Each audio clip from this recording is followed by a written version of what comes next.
Climber, I have a confession to make. I've been neglecting my songwriting superpower, and it's been costing me opportunities. So, what am I going to do about it? Listen up to find out, and to find out how this process can help you too. So, listen up, Johnny. Welcome to the climb! This is a show dedicated to helping singers, songwriters, and indie artists like you create leverage in the music business. That's what it's going to take. This is all about the new music business. Like what you have to do to realize your dream, to make that magic happen. And it's all about leverage, proving that your songs have value, that your art has value in the new music business. Once you do that, everybody else is going to come to you. So, the good news is you don't need anybody's permission. The bad news is you're going to have to do the work yourself. But if you do the work and you're competitive, it will have value. And that magic you seek, get ready for this, is in the work that you're avoiding, which is probably what we're going to talk about today, I think, a little bit. That's C.L.I.M.B, creating leverage in the music business. It's a backstrom from my good friend and co-host, who's also an uncanonized saint at the moment, Mr. Brent Baxter, who's got hits by Alan Jackson, Randy Travis, Lady A, Joe Nichols, and more. But what you're interested in is he helps songwriters like you turn pro by revealing how you write like a pro, do business like a pro, and then on the regular, he is going to get you opportunities to meet the pros and create relationships, one of which we were just talking about. I think you need to talk about that in the win section later today. Yeah. And you can find Brent very easily at songwritingpro.com. And I would like to introduce you to my co-host, Johnny Dwinell. Johnny owns Daredevil Production. They're breaking artists digitally by identifying new fans through data. It's complicated, but he's smart. If you're an artist looking to increase your streams, blow up your video views, sell more live show tickets, and get discovered by new fans, TV, and music industry pros, then Daredevil Production can help. Daredevil has worked with artists like Colin Ray, Tracy Lawrence, Ty Herndon, and Andy Griggs, just to name a few. You can find Johnny at daredevilproduction.com. That's production, singular, and there is no S because there is no other Johnny D. What's up, big guy? What's happening, brother? Whew. Life is good and getting better. That's what I'm saying. I'm sticking to it. I'm sticking to it. When I back in LA, like a buddy of mine and I just decided to grab the bull by the horns on P90X and dominate P90X. And we got to the point where everything, like 6 of the 7 days or 5 of the 6 days, it came out for 6 or 7 days long, but the cycle of it, but like 6 of the 7, like every day but one, we were mastering. We had worked our way up over a few months to being able to get through it all, except for freaking leg day.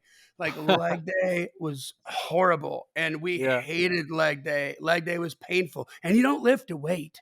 You just lift your own weight, But it was so bad, because leg day was on a Thursday, and by Friday you literally couldn't sit down on that toilet without pain. You know what I mean? It was so painful. And then the day after was yoga, which I learned to love because it would lessen the torture of leg day for the day 2 when the pain really sets in, So we would show up every day and be like, "How you doing today?" "Doing great, dude. Leg day. Love leg day. I love leg day too. I'm so excited about leg day." And we're just lying to ourselves and to each other. Right. It's an important lie. Yeah. It's a helpful lie. Sometimes you just got to psych yourself out, Man, I think I did. I think we somehow ended up with P90X in the house one time, and it was one of those type of things. Might have been P90X, but it's there was the first one was almost like a warm up. This is just kind of setting this is the foundation. This is just to get your blood pumping. Yeah. I did that, and I was like, I'm done. I'm out. Dude, well, that's it. It's and it's all, there's no weights. It's just all that. I can't remember what they call it, but you're doing a lot of jumping up and down and stuff. And yeah, it's like calisthenics. But we got we built up to where, because we felt the same way in the beginning, but then we built up to where we mastered everything. But I could never, ever make it all the way through leg day. It was the one thing, I just couldn't get there. You know Terrible. what? We're gonna kinda make that a metaphor for what we're talking about today. Mm. I've been skipping leg day, Johnny. I've been skipping leg day. Okay. I'm starting to do leg day again, and it's gonna help my songwriting, it's gonna help my career, I and it's love gonna this. help it's gonna help the product on the field, to I get love another this. sports analogy in there. So, yeah, man, kinda what's been going on with me is I've been so thank you to Mr. Fred, a former coaching client of mine, songwriter, that sent me this book, Deep Work. For those of you on Mm. YouTube, you can see it Mhm. there. Deep Work by Cal Newport. And I mentioned it on the podcast actually that I was Mhm. like, oh, it caught my ear, like, oh, I want to check that out sometime, but I didn't have it. Well, Fred apparently is a climber and he sent it to me. So thank you, Fred. Nice. And that's very kind. He sent me a couple books. He's awesome. He's awesome even if he didn't send me books. But anyway, burned through it, and it's one of those like, okay, I got to put this into action. Like it sent off alarm bells and bells of hope as well. Hit you over And the so head like a 2-ton heavy w- thing. it's one of those things, and that's the power like of books that you get into it, and it if you apply so much of what this, there are many good books out there. It's kind of like the ideas in it are okay, but if you apply, that can change your life. And so this is one of those like, okay, I'm starting to change how I do things. And that's the power of a good book, man. It can change how you operate. It can level you up. And Yeah. so I feel like this is Deep Work by Cal Newport is starting to level me up. So I just want to kind of dive into that and how it relates to my songwriting and hopefully relates to your songwriting, dear climber. And we're going to dive into that today. I love it, man. Well, let's take care of a little business first. Join the Climb community on Facebook if you have not done so already. We want you. We need you. We love you. You want support, love, encouragement, understanding, and adulation from your Hmm. peers. This is not your audience. These are your peers. These are the same people just like you trying to make it happen, but man, they got, if you ask a question, which you can do right in the feed, some of them got answers and they're going to Hmm. answer you in the feed. They're going to be happy to tell you what worked for them and what didn't work for them, and hopefully save you a lot of time. And certainly Brent and I get in there and try to respond to as many of those as we can as well. Hmm. All you got to do is just go search for the Climb community on Facebook groups, or go to facebook.com/groups/ the Climb community. You have to ask to be let in. We let everybody in unless you look like a bot or some kind of sales thing. And and then you go from there and just be good boys and girls, man. And we want to hear all about your artist and your songwriter life. And I always consider songwriters artists, even though Hmm. it's a different kind of thing in the business. But um, on Mondays we want to hear your new music for artists. New Music Mondays, and you post. Make a comment on the post in the feed there every Monday, and people are going to listen to that and tell you what they think. And on Thursdays, we want to hear about your gigs, the gig alert. Tell us Hmm. where you're playing. And then Wednesdays, we have Wednesday Wins, and it's called New Heights, but we Hmm. just call it Wednesday Wins because the alliteration works. And we are writers after all. And man, we celebrate those wins, and we got a lot to talk about on the Wednesday Wins. So start off with what, who do we got what climbers we got in there, and then you got one that I want to talk about, and I got Hmm. one I want to talk Oh, cool. So yeah, climber Patrick Adams says nothing big, but I finished a song. The bridge was not working, so I sat down and worked out a couple new lines. I'm gonna call her done. So I love that, Patrick, because that is a win to sit back down and not let that sucker just sit unresolved. collecting dust. You Yeah, resolved it, you did it, and that's what pros do. So I good think that's job, cool, Patrick. Patrick. So that's worth sharing because sometimes people just need that encouragement, like just finish one. That's so good. Yeah, yeah. Uh, let's see here. Stephen Charles Clymer says, I had two songs taken at a pitch to Lady Luck Music last week. Even got told that one would be, quote, a perfect fit for Randall King. Huge shout Nice. out to my co writers on both Lindsay Papa, Brittany Brody, Georgia Miles, and the ever present, always on point Michael McFarland. So, Stephen and Patrick, congratulations and keep on climbing. Congratulations. Now, we're always talking in every single introduction on the Climb Show about how, you reveal how to write like a pro, and do business like a pro, and then you regularly give people the opportunity to get in touch with the Mhm. pros And we got a great story to share, right? Can we share this? Can we share Well, that? I'll leave out a couple of the names just because this person just emailed me today, and so, I don't wanna put stuff out there that's without permission, but, yeah, it's funny, right before we hopped on here, got an email from a Songwriting Pro member and a climber who, participated in Songwriting Pro's co-write pitch event, which we Mm, do about once a quarter. You send in a verse, chorus of a song. I present it to a pro, might be an artist, might be a pro writer, and if they love it, they go, "Hey, yeah, let's jump on, let's finish this." And it's a door opener, and so this actually was, 2 writers on it that presented to the Joe Leather event.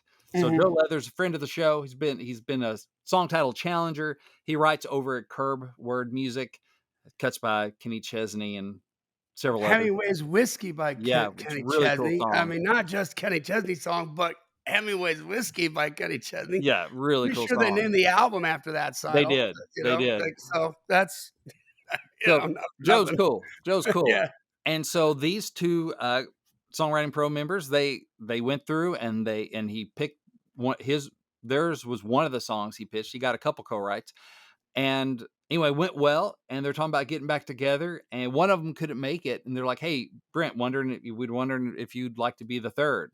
Can you hop in?"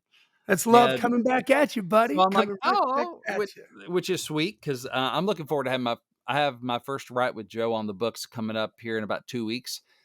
So I'm looking forward to working with him. So, hey, that might be another one. But that's fun. I mean, even beyond it's fun for me to get invited in, but what I really love is the fact that the song pro and this climber got invited back into the room, right? Yeah, That yeah, yeah, that's what you want is like, yes, that song start was cool, which is why I picked it, and it was cool, which is why Joe picked it. And then it worked in the room, and they're talking about getting back together to start yeah. something else. I'm like, that is what That's that creating does my heart good, relationships. baby. Now you're on your way, and I'm who like, else when yeah. you're wandering through the halls of Curb looking for Joe's office or going to the bathroom or getting some coffee while you're Mhm. there writing, who knows who you're gonna run into, but guess Oh, what? Curb's a fun office. Just being there, you're Mhm. legit, right? Yeah. "What are you Yeah, doing?" so "I'm over there, writing with Joe Leathers." You might have heard of him. again, Yeah, again, again. Joe, like, So, we just that's really a testament to the writers that the first one, yeah, you kinda, you had your whole life to write the first song start kinda thing to get his attention, and then you go in the room to finish it, and then it's like live in person, and they get to feel you out and go, "Yeah, okay, let's do this again." Super yeah. cool. So, totally happy for them. So, what's your win, Johnny? Well, so, non-music related, but, business related. So if you're a true crime fan, this Mhm, will knock your socks off, right? So I've told you about this. My number one client that I've had for 4 years, his father was one of the defense attorneys on the West Memphis 3 murder case in mhm. Memphis back in the early '90s, Yeah. and, I mean, there have been a feature film made about this, 5 or 6 or 7 documentaries Mhm, made about it, lots of, celebrity involvement. This was bigger than the OJ trial right before the OJ trial happened. mhm, It really is international kind of a thing, and he just released his book in November telling for the first time, telling his side of the story, mhm, so, man, we've just been kinda getting everything the ship tight and ready. We've been getting ready to do business and help mhm. him market the book, and, we got everything dialed in. We got the audiobook done now, and then we did one press release, and, he's already been on one, like, really huge true crime podcast, with a huge audience, which, like, doubled his sales for the month from that one appearance. Mhm. We've got, an offer to be on the Fox true crime podcast, Oh, to be cool. there, and then we've got another Fox affiliate down in Houston that wants to interview him. He's doing CrimeCon, which is, like, I've never even heard of this, but it is Yeah.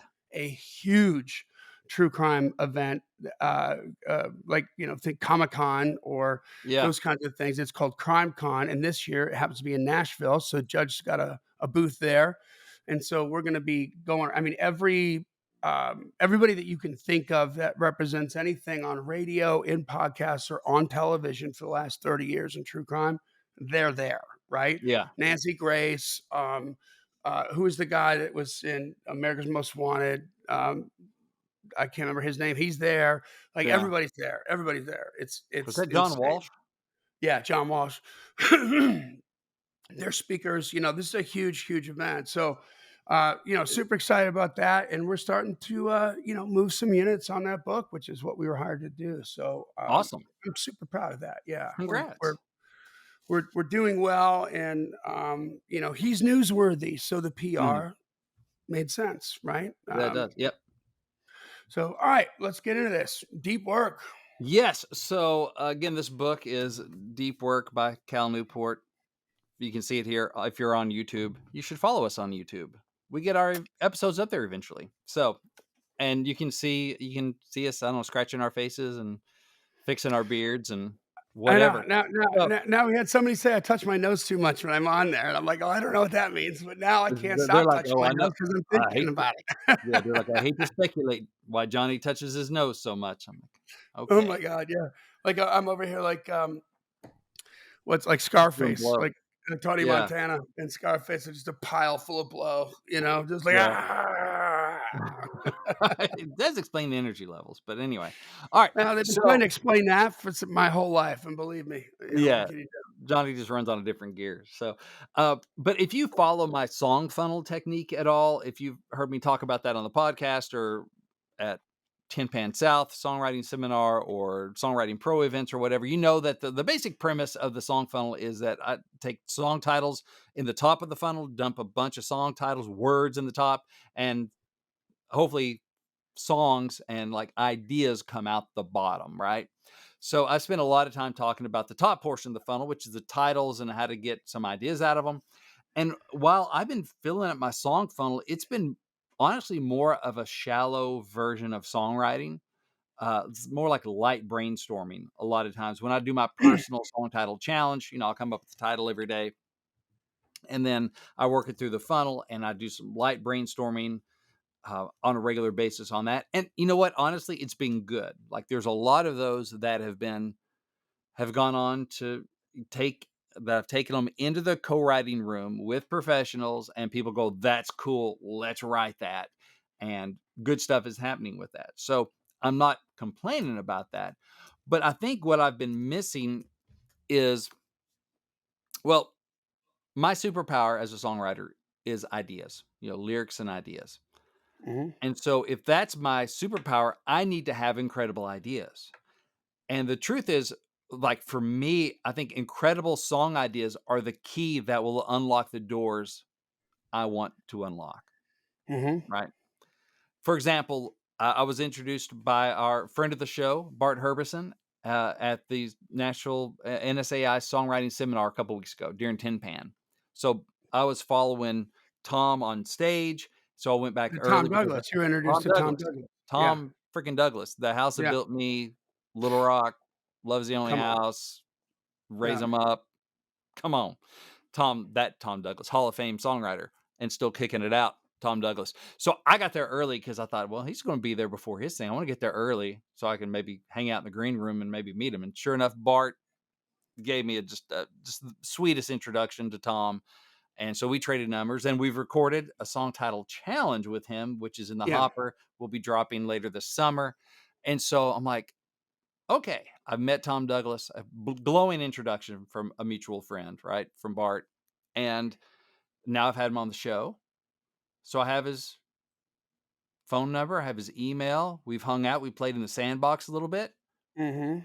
What's keeping me from getting in the room to write a song with Tom Douglas? Other than maybe a record deal. I think it's I think it's having the right idea. Because for me, like I don't want to just reach out and go, "Hey Tom, want to write something sometime?" I mean, I do want to do that, but I want to bring something of value. Again, how Oh, do so I you're add saying value? better to say, "Hey, Tom, I got this idea for a song, I wanna lay it on you, and if you like it, maybe we can get in a room and write?" And that Exactly. I want to add value to the room because he doesn't need me. He's a brilliant lyricist. He's a brilliant songwriter. He yeah, doesn't. yeah. He's like, oh, I've been waiting on you. I've needed you. My career has been failing. No, he's doing just fine. No. Yeah, So, what can I do to add value? Hopefully, well, according to my superpower, it's going to be an idea. It's going yeah. to be a start on something, right? So I was like, I need those ideas. I need time to focus on going, no, really, like I need some killer stuff. Always need killer stuff. But like I want to step above here, you know? Another example, another co-writer friend of mine, he's over at Peer Music and we just talked about, getting together some different thirds and whatever. We'll try to drop an artist in to different people. And he hit me up one time. It's like, hey, if you have like a killer idea, here's some people I could maybe get in front of. One of those people was David Lee Murphy, Yeah. Come on. who's freaking legend. And, he's And a awesome, really right? nice guy. Like I've not met him, but I want to, right? And he I was like, headlined the songwriter festival that down we in work with Arizona. down in Arizona, yeah, and Yeah. just a sweet dude, man, just a Yeah. genuine dude. I So loved I was him. like, yeah, I'm on that opportunity like white on rice on a in a glass of milk on a paper plate in a blizzard. I'm on that. So I did some woodshedding, got an idea I think would be like, okay, this is really cool. So I sent it to my friend. He thought it was really cool. And he presented it to David Lee. David Lee's like, that's cool. He's busy on the road a little bit this summer, like doing something like Brooks and Dunn or something. But he's up for it. I'm like, "Oh, that's the power of an idea," right? Yeah, For me, for other people, it may be different things, but I need to, like, why am I and not doing that more and a often? relationship that has a relationship, right? Exactly. Like 1 degree away from the person that you wanna write with. Yeah, which I mean, our mutual friend is a heck of a writer, and he Yeah, brings good stuff to the room too. But hopefully, it's a value add for everybody because he can come to David Lee like, "Here's this great idea," and you know, And David Lee's like, "That's all I need," because he knows how to write a song and he has relationships. So it's like, why am I not doing that more often? Well, it's time. It's time. It's I need to do the deep work to, if ideas are the key for me to unlock those doors, I need to focus on them. And that requires deep work. So a deep work as defined in the book by Cal Newport is it's professional activities performed in a state of distraction free concentration that push your cognitive capabilities to their limit. So these efforts create new value, improve your skill, and are hard to replicate, as opposed to shallow work. Shallow work is defined in this book is non-cognitively demanding, logistical style task often performed while distracted.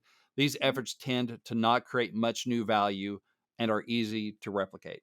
busy So work. and admin work, busy work, it might be, yeah, certain things I have to do for like Songwriting Pro or for the Climb that Mhm, I just it have to be done, but it doesn't require like my full attention. right. And it doesn't really break new ground, but it's keeping the machinery up and running. It's almost Mhm, maintenance work on your job. It might be emailing people for co-writes. It might be just putting songs in disco since song space is going away, uploading work tapes into disco. That's great, but it's needs to happen, but it's not cognitively demanding or really producing a great deal of new value. What does for me is sitting my butt in a chair without email, without Twitter, without Instagram, without whatever, and working on song ideas or rewriting or whatever. It's like, mhm. I got to start doing this because these are the keys to the kingdom for me. It's like, okay, how do I do this? Well, it tells a story in there about how J.K. Rowling, who wrote Harry Potter, she was needing to finish the last book and the deadline's looming and she's just having trouble concentrating. Her kids are home, the dog needs to go to the vet, whatever, all this kind of stuff, whatever, people stopping by. So she's like, I got to concentrate. So she lives in Scotland, I believe. She went down to Edinburgh and got a room at like the nicest hotel, like $1,000 a day kind of thing, to work Mhm. there. She's like, it's beautiful. The castle, which kind of inspired Hogwarts, is like down the street kind of thing. And it worked out so well. I ended up staying there for the next couple of weeks, like every day to finish Mm. this because Yeah. distraction free change. And it's a grand gesture, right? You're paying that much money. You're going to freaking focus. Yeah, You're yeah, paying for it, exactly. Yeah, you know? yeah. Um, this other guy told a story of he is an author. He writes books or whatever. And he was needing to write this thing, but he realized over time that when he travels on, on a plane, he writes well, or he does a lot of work on the plane well, because you're forced to just sit there. There's not much else going on.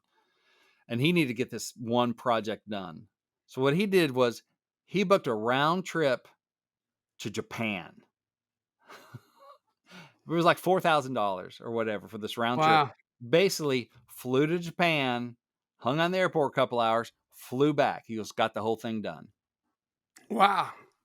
It was, Nice. so there are these kind of grand gestures. Well, I'm not doing that, right? But what's something I Well, can and they do? don't call it woodshedding for nothing. You can use the woodshed Yeah, and go out there where nobody wants to hang out yeah, and be but, alone. my normal office is in the woodshed. I have my laptop here, I have Ren sitting over there doing some work, I have my phone right here, kids may pop in and out, it's summertime now. There's just stuff, right? Mhm. Like, I need to get away from everything else. So what I've started doing is either going to a coffee shop or, the local library. I leave the laptop in Local the office. library. That's a good idea. Yeah, Yeah. yeah, our library here has a bunch of, like, cool seating areas. I love books, that's just inspiring, and Yeah. it's nice architecture, and it's nice, and it's quiet. They tend to be a Mhm. little quiet in libraries. So, I'll leave my phone in the car, and I leave the laptop at the house, and I'm going all analog, and I got nothing but Mm, paper and pencils or pens, mm, and so I printed off my hook book. So I got pages of that, to do my personal song title challenge. So I have that there. I have, some different notebooks and stuff. And I'll start off by reading some lyrics from like Merle Haggard or something, or a poem by Ted Kuster to kind of get my mind right, my little ritual after I find my seat. And then it's just, all right, it's time to write. And it's yeah. distraction free pretty much because it's in a quiet library. And since I'm a lyricist, I'm not banging away on a guitar, right? So I Yeah. had that luxury of that or a coffee shop, but the phone's in the car. So when you hit that kind of a little impasse, a little uncertainty, it's so easy to reach for the phone and go, let me just check my email. Yeah. Or somebody texts you. Now, the first time I did it, I was able to park close enough that my watch that will alert me of a text, could still pick it up. So I'd say, oh, somebody text me. Well, I can't text them back. My phone's in the car. Right.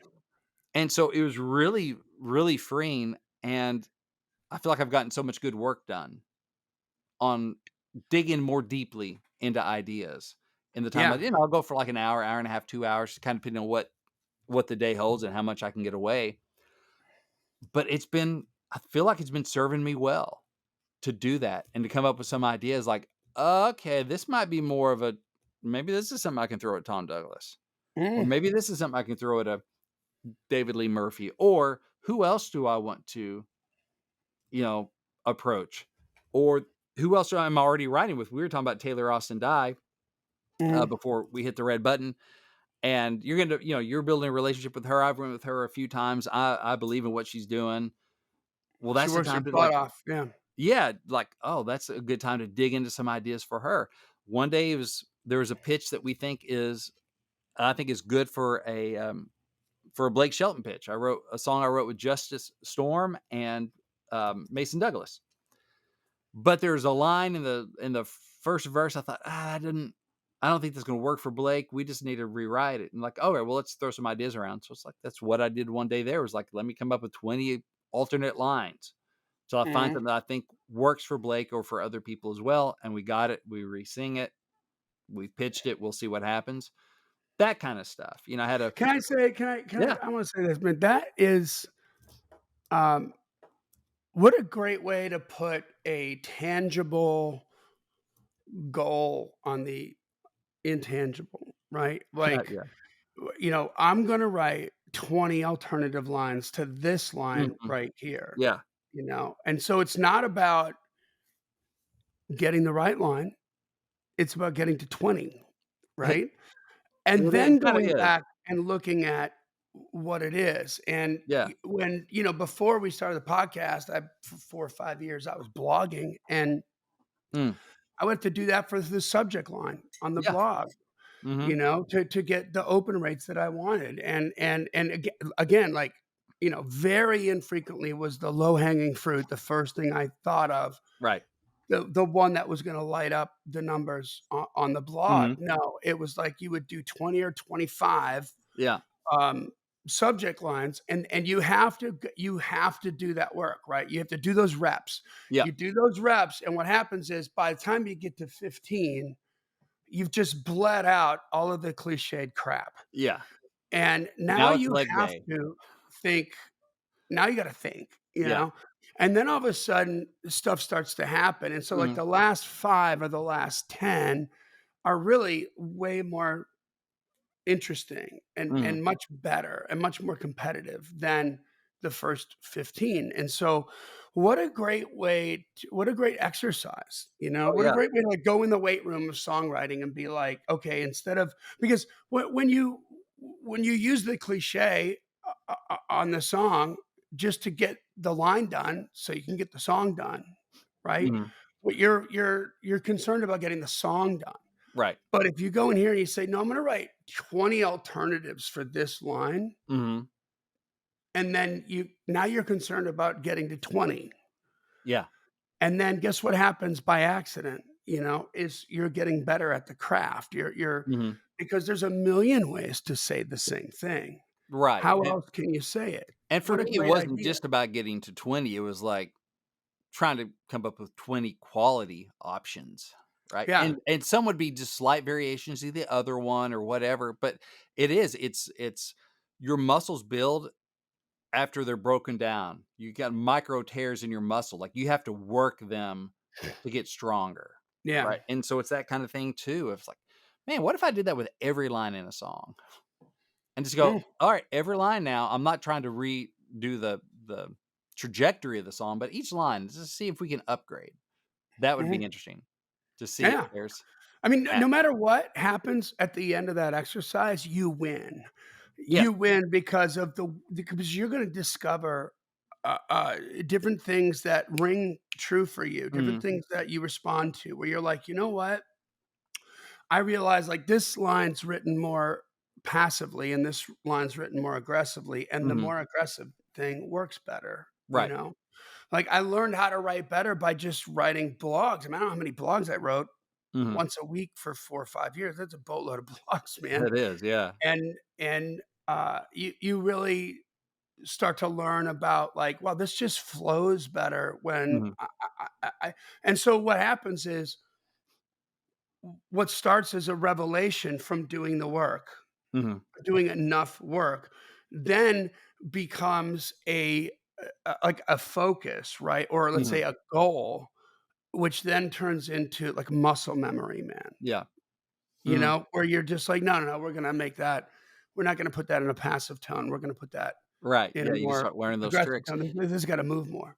Yeah, I mean, and it's just so important to do where even if I were doing that same thing here at my desk where I do my other work, where I do my admin, where I do my posting to social media, where I do my customer care work for Songwriting Pro, where I do whatever, it's easy when you hit, "Ugh, let's go check over here," right?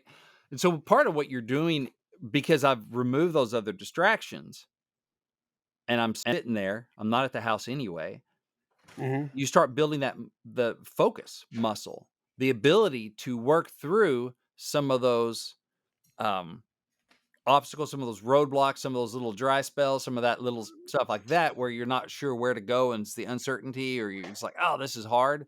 Well, instead of Uh-huh. reaching for my little dopamine, screen, you push through, or maybe Yeah. jump to some other work that you're working on. Then you come back and that sort of thing. And so it's building that focus muscle Yeah. that, Yeah. man, Good point. is I mean, and mine's definitely taken a hit over the years with phones, screens, social media, all that stuff, bouncing Kids. around looking Yeah. like, "Oh, I can't deal with boredom or with grit," the tedium or whatever. Yeah. And not that songwriting's ever boring, but it's that thing of like you're in it for a while. And it's like, "Oh, I haven't gotten a dopamine hit because I haven't come up with that line yet. Let me hop over here on the dopamine screen." It it Yep. hopefully, it's building a muscle so that I can focus better when I'm in the room with other people, when I'm recording a podcast, when I'm with my kids, like, just it's an important skill to be able to sustain focus for a Mhm. while, and I've noticed mine slipping just through life and not working that muscle enough, to be Mhm. honest. So, yeah, I think it's a great thing to do those lists because it is challenging. Instead of just, "I'm gonna come up with a better line," Well, I might have come up with a better line like 3 lines in, but I really wanna make sure, like, I want to pitch this to Blake Shelton. I need to have a great line. Like, all of it Mhm, needs to be great. So let's make sure it's as strong as it can be. So I'm gonna come up with 15 or 20, whatever the number is, alternate lines to fix this, and then run it by the guys, see what they thought. They loved one of them. We all agreed. They went in and re-sang it, and we pitched it. So it's that kind of deep work that's easy to not do mhm. when you're solo writing. It's maybe different when you're in the room with people because you're all together. You're looking each other in the eye. You're not going to just wander off for 30 minutes and go down a TikTok rabbit hole while y'all Right. are working on a song. I hope not. If not, if you do that, you really need to work on your focus muscle and your deep work muscle, right? Because you're Yeah, having trouble. if you can't focus in a group, right, when you're supposed to be there to write a song, then what are we doing Exactly. And I here? sometimes you do need little brain breaks. People get epiphanies, as Bill O'Hanlon says, and Mhm, that sort of thing. You sometimes do need to just go take a little walk, talk a little bit, give your subconscious time to work, and that's fine. But if it's just because, oh, I'm flying all over the place, sometimes you need to be able to sit down and do the work. So examples of like shallow work include email, setting up co-writes, social media posting. And so it's another thing I had to do when I go do these deep work sessions, like I know that I'm going to think of a to do. Like, oh, mhm, this reminds me. I need to text so and so about this, or I need a date about this. But I'm not gonna have my phone, I'm not gonna have my laptop, I can't do it right then. So, I grabbed another, like, a little mini notebook you can stick in your pocket, and I have that there, and that's where I capture those ideas that I can't act upon right then. mhm. So I can go, "Oh, that's right, I need to email Aaron Goodvin about this demo." Ba-da-da-da. I can write it down, so then I can get out of my head. So I'm not trying to hold that thought while I'm still trying to hold the 2nd verse in my head. Like, Mhm, oh, it's written down, I know where it is, it's captured, it's safe here in this spot for these ideas. Good, I can put it back and then get back to work.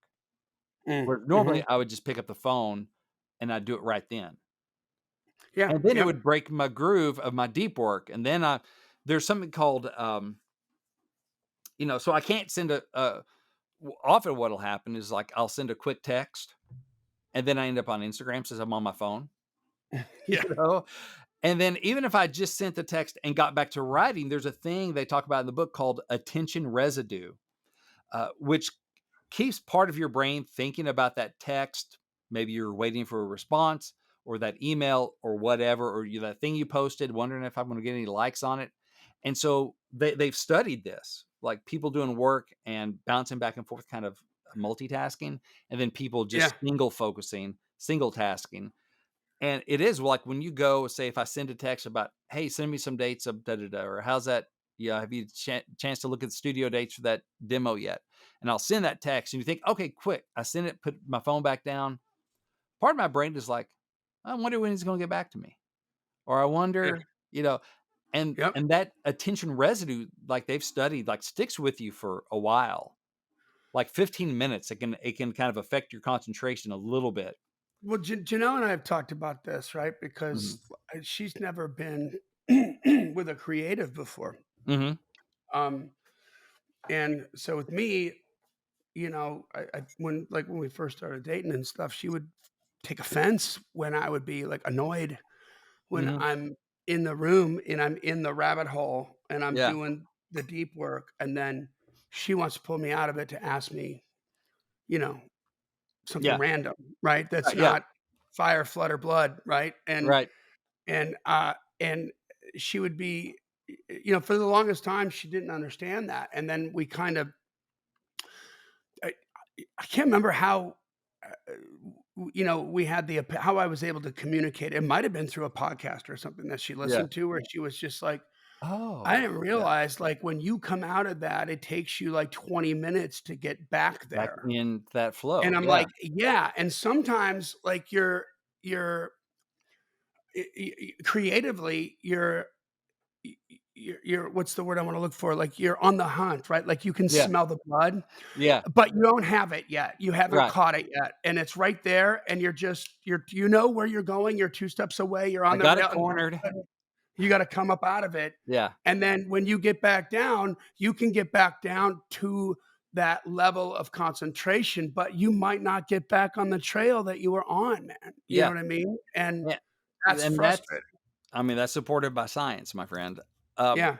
and another thing with that too is, I don't remember the number offhand, but say like 20 minutes. It takes you like 20 minutes before that attention residue to blah, go away, and now you're back where you were Yep. before that quick text or that quick question.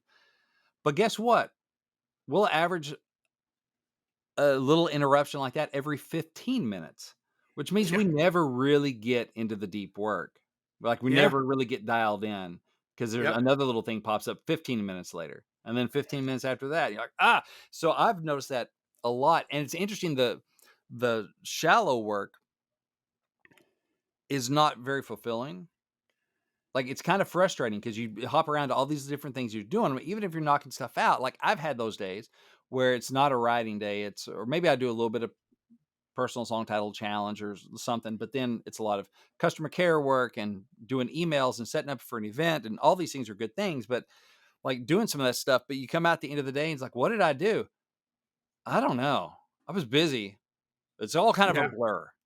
Right? Yeah. 'Cause I did a bunch of nibbles at a bunch of things, or it's like all this jumping around and attention shifting and attention residue and all this stuff, and you just kinda, like, feel a little frustrated. I definitely didn't feel fulfilled or satisfied at the end of the day of work, even though I Yeah. was working.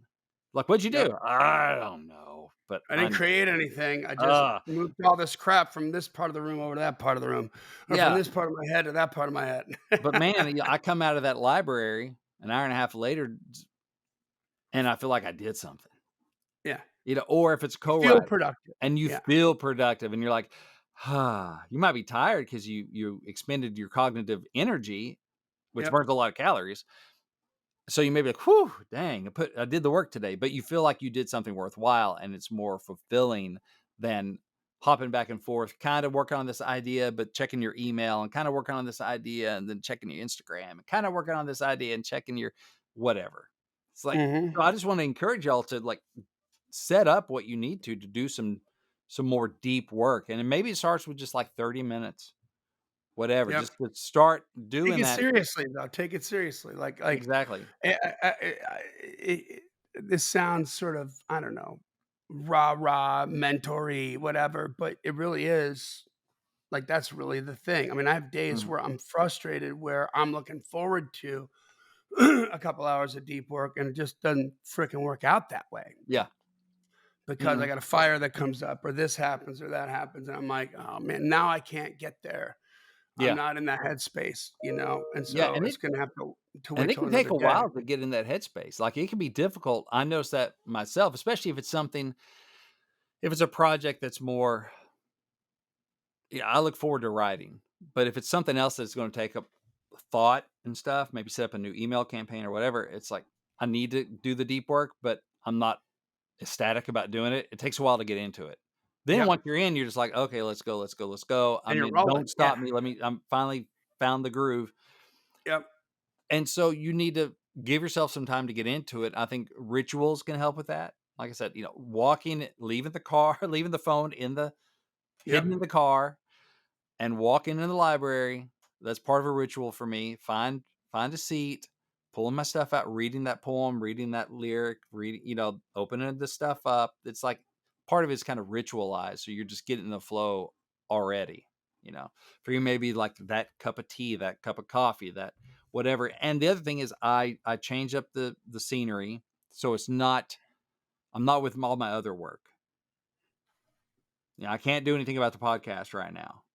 right, If I think about it, that's fine. It's almost like meditation. If I think about it, that's fine. Let it go, or just write it down in my notebook, in my little notebook for my to dos. Boom, I uh-huh. can close it now and go back. I don't Yeah, have to stress out that I'm going to forget that thing, but I'm not taking that's all right. my other stuff with me so I can act on it. So those are just some ideas. But deep work, I thought was really good. I underlined and highlighted a bunch of stuff in there, and it's changing how I'm doing work, and I'm seeing good results so far.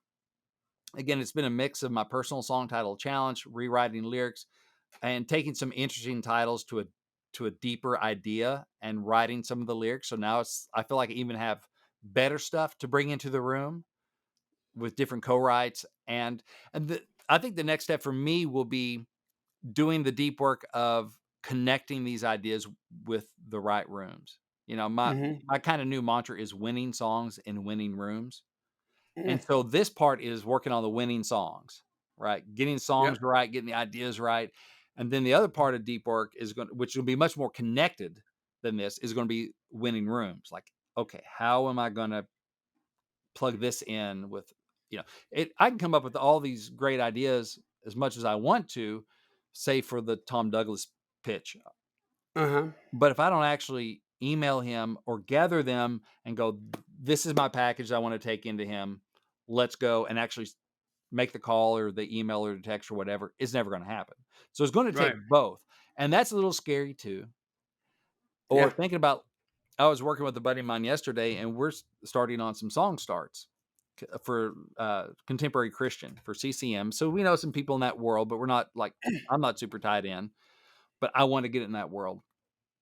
And song starts, I think, is a good, valid way to do that. And so I know some people too Yeah. that are producers, that are writers, that are publishing heads or whatever. And so part of it is like doing the work to come up with the song starts, like a verse and a chorus that you feel good about, feel like fits this kind of world. And then the other part of it is I'm actually going to have to email some people and I may have to track down their contact information. I may have to just compose the email and pull the trigger kind of thing. Mhm. And I did that yesterday. I was like, I'm gonna do it right now after we got done writing. I had a song start we felt good about. And so I emailed a couple people. One of them was already like, yeah, man, send it. And it was basically like, hey, I have a couple CCM song starts I'm working on. If I have something I love, is it cool if I send it to you? And if you love it, you can hop in with maybe one of your artists. He's like, yeah, man, send it.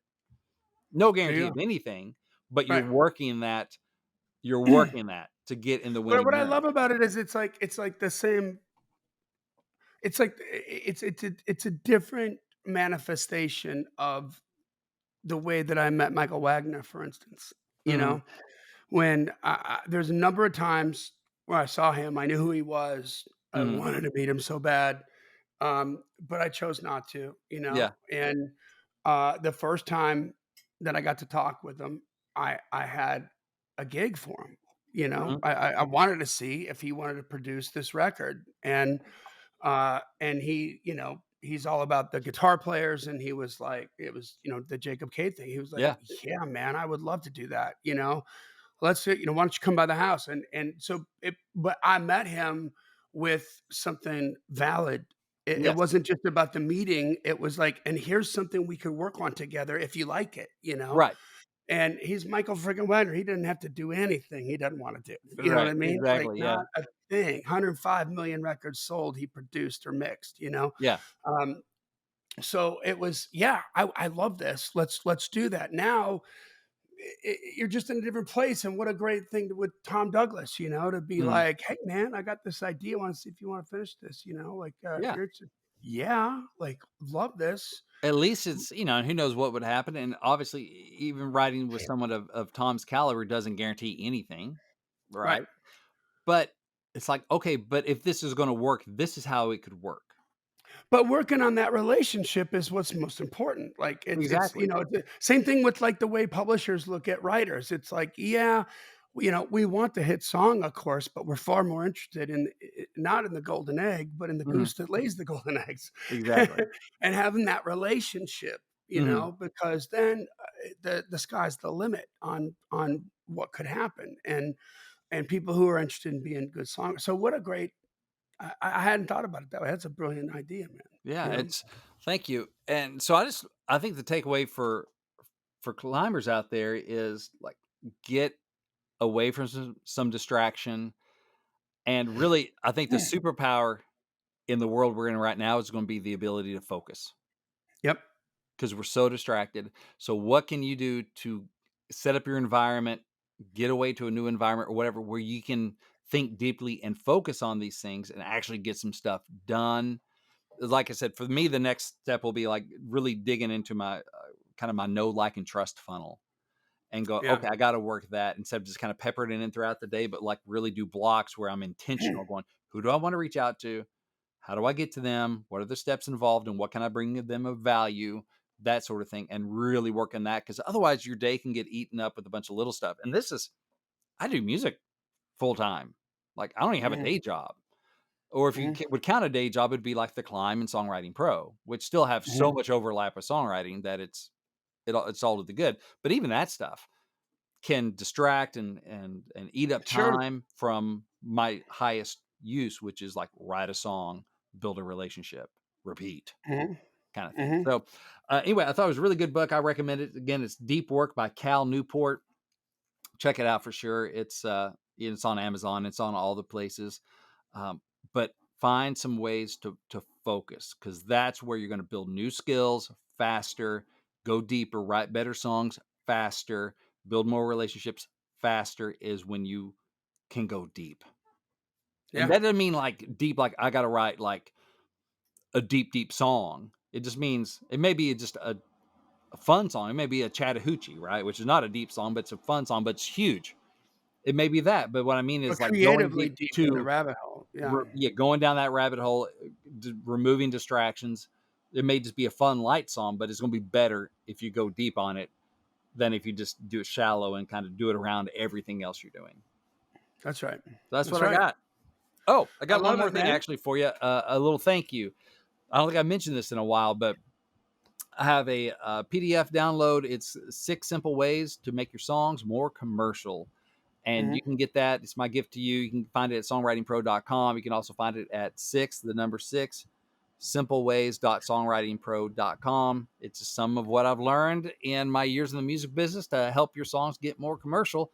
Just tell me where to send it. We email it right out to you, and it's hopefully help you on your climb. That's what I got. Love it, man. Well, that brings us to the end of another killer episode of the Climb Show Music Business Podcast. Y'all make sure that you follow the podcast on whatever platform you listen to podcasts on. Check us out on YouTube if you want to see me touch my nose a lot. Evidently, I do that. And finally, tell a friend about it. That's the big deal. I was having that conversation with Taylor last night, and she's just so sweet about that. It's like every day I go to the gym. She told me what gym it was. He said I'll be on the treadmill, and then I'm listening to the Climb when I first That's moved here. awesome. And she goes, I just love the show, and yeah, it was just so sweet of her. But that's it. Tell a friend because maybe it's gonna help somebody. Mhm. Get their be focused on the right things, guys. That's why we do it, man. This podcast exists because we want you to win. So keep on climbing. And we'll see you at the top.